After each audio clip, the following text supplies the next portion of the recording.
Programang ito ay rated SPG. Striktong patnubay at gabay ng magulang ang kailangan. Maaaring may masiselang tema, lengguwahe, karahasan, sexual, horror o droga na hindi angkop sa mga... Si Divina na nga mismo ang gumagawa ng paraan upang magtagpo nga itong mag-inang Charlene at Princess. Kahit naman siguro saang lugar kapag kasama mo ang tunay mong anak ay kakayanin mo nga ang lahat. Ganun naman nga talaga ang nararamdaman nga nito ni Charlene na kahit nga sa loob nga sila ng city jail, pinagtagpo nga nito ni Princess ay malayo naman nga sila sa gulong dulot nga nito ni Divina.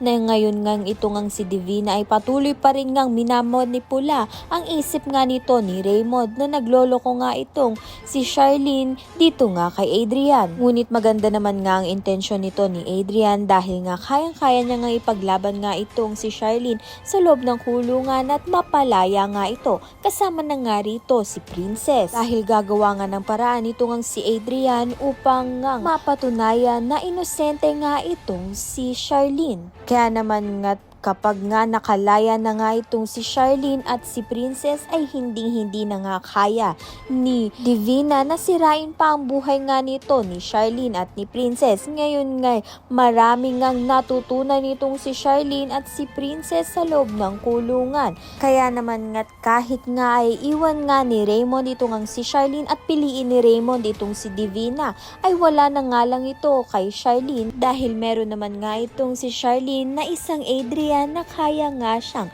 ipaglaban at mahalin. Kaya naman nga't hindi lang masamang dulot ang pagkakakulong nga nito ni Charlene sa kulungan.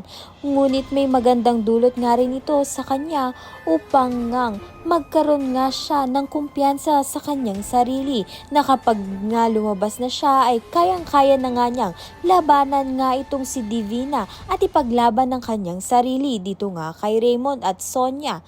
Ayan at iba pa ang dapat nating pakabangan. Maraming salamat sa iyong panonood.